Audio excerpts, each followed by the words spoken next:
दोस्तों, इजराइल जहां एक के बाद एक दुश्मनों का सामना करता हुआ जंग में आगे बढ़ रहा है, वहीं अब उसे अपने लोगों की नफरत भी बर्दाश्त करनी पड़ रही है, क्योंकि इजराइल के पूर्व प्राइम मिनिस्टर और यहाँ की जनता बेंजामिन को कुर्सी से हटाना चाहती है। आखिर ईरान ने इजराइल के साथ साथ अमेरिका को भी निशाने पर क्यों लिया हुआ है? अमेरिका के कितने ठिकानों पर ईरान की निगरानी है? ईरान की कौन सी ताकत देख इजराइल और अमेरिका दोनों के पसीने छूट रहे हैं? अगर आप भी जानना चाहते हैं इन सारे सवालों के जवाब, तो बने रहिए वीडियो में एंड तक हमारे साथ। फ्रेंड्स, शुरुआत में जब इस जंग का आगाज हुआ तो इजराइल के संग संग ज्यादातर देशों का भी यही मानना था कि हमास जैसे छोटे संगठन का इजराइल के सामने ज्यादा दिन तक टिक पाना बहुत मुश्किल है, और मुश्किल ही नहीं, ये नामुमकिन भी हो सकता है। लेकिन जैसे जैसे दिन बढ़े, दुश्मनी बढ़ी, वैसे वैसे हमास की ताकत भी बढ़ती चली गई और एक के बाद एक साथी हमास के सपोर्ट में आ खड़े हुए।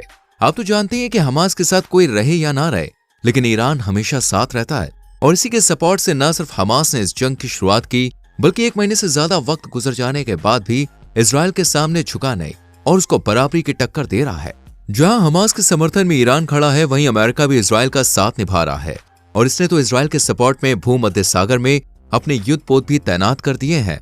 अमेरिका के सपोर्ट के अलावा इजराइल भी किसी से कम नहीं है, बल्कि इसने भी अपने हथियारों का जखीरा तैयार कर रखा है। अब तक इजराइल ने भी मिसाइल, ड्रोन सबका नजारा दिखा दिया है, और इसके खतरनाक टैंक्स उत्तरी गाजा में अपने दुश्मन की ताक में लगे हुए हैं और उन्हें चुन चुन के मौत की घाट उतार रहे हैं।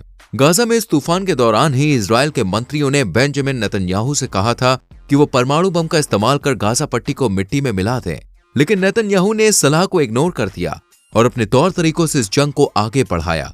इस बयान पर तो एर्दोआन, जो कि टर्की के राष्ट्रपति हैं, उन्होंने भी अपने कड़वे बयान से इजराइल को निशाने पर लिया और कहा कि नेतन्याहू से पूछता हूं कि क्या तुम्हारे पास एटम बम है या नहीं, और अगर हिम्मत है तो वो खुलकर इस बात का दावा करे कि उनके पास एटम बम है। लेकिन वो नहीं करेगा। खैर, उसका अंत तो पक्का है, चाहे वो एटम बम का लोगों के सामने दावा करे या फिर ना करे। टर्की का ये गुस्सैल रूप देखकर तो इजराइल के भी छक्के छूट गए, क्योंकि जो बात उसने अपने दुश्मनों से छुपा के रखी थी वो अब खुलकर इनके सामने आ गई है।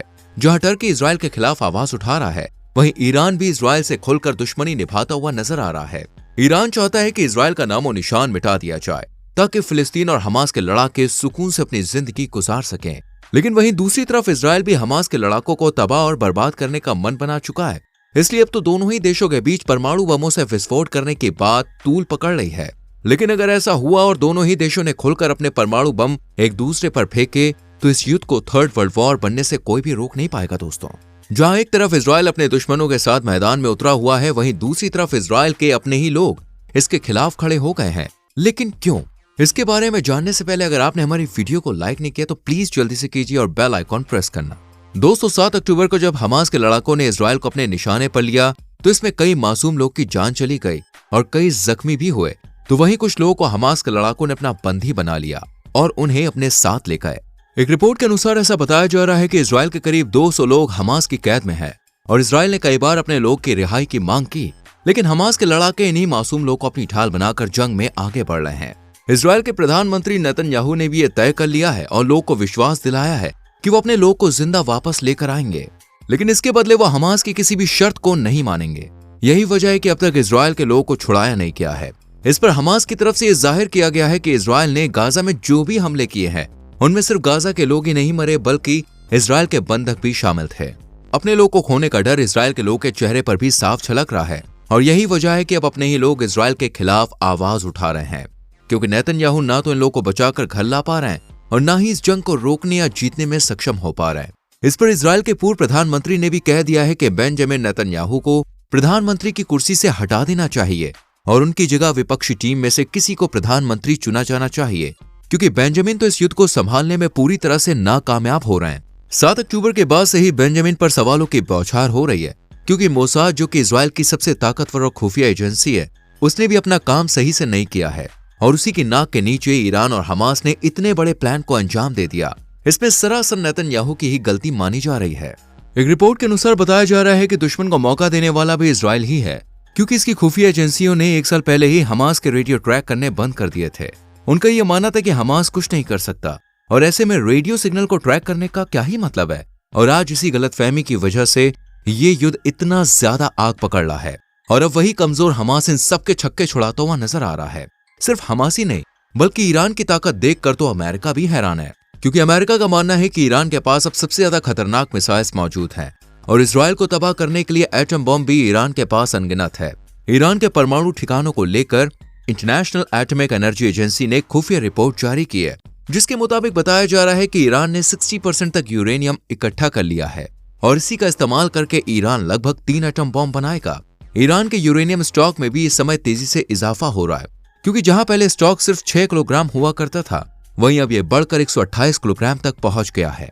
एक परमाणु बम के लिए 90% तक यूरेनियम का होना दोस्तों जरूरी है, जिसमें से ईरान ने 60% का तो इंतजाम कर ही लिया है और बचा कुचा हिस्सा भी जल्द ही कवर हो जाएगा। इससे परमाणु बम बनाने में करीब 3 से 4 महीने का समय लग जाएगा, ऐसा बताया जा रहा है।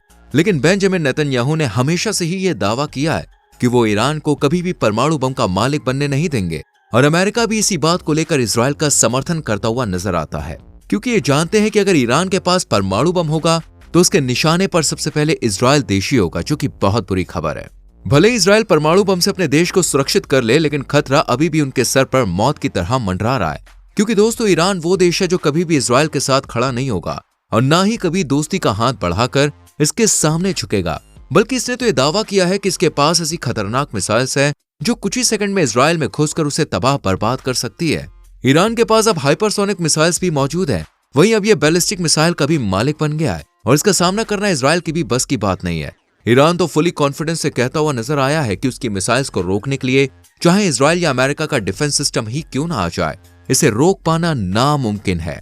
वैसे तो इजराइल के पास एरो मिसाइल डिफेंस सिस्टम मौजूद है, जो तभी एक्टिव होता है जब उसके ऊपर लॉन्ग रेंज मिसाइल से हमला किया जाता है। जब यमन ने इस पर हमला किया था तो यही arrow missile defence system active हुआ था और इसी ने इजराइल को बचाया था। लेकिन अब बात ईरान की है, तो क्या ये इजराइल की सुरक्षा कर पाएगा या फिर अपने काम में, अपने मकसद में नाकामयाब हो जाएगा?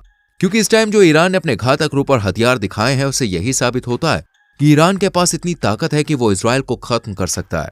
ये वो समय है जब इजराइल में हर जगह परमाणु बम का खौफ फैला हुआ नजर आ रहा है। इस टाइम हमास के हमलों से ज्यादा खौफ ईरान की मिसाइल का दिख रहा है। ईरान के आसपास अमेरिका के कई मिलिट्री बेस मौजूद हैं और इनमें करीब 40,000 से ज्यादा सैनिक तैनात हैं, जो ईरान पर नजर रखे हुए हैं। अमेरिका ने खाड़ी इलाकों में अपने सबसे खतरनाक हथियार तैनात कर रखे हैं, जैसे F-16, F-15।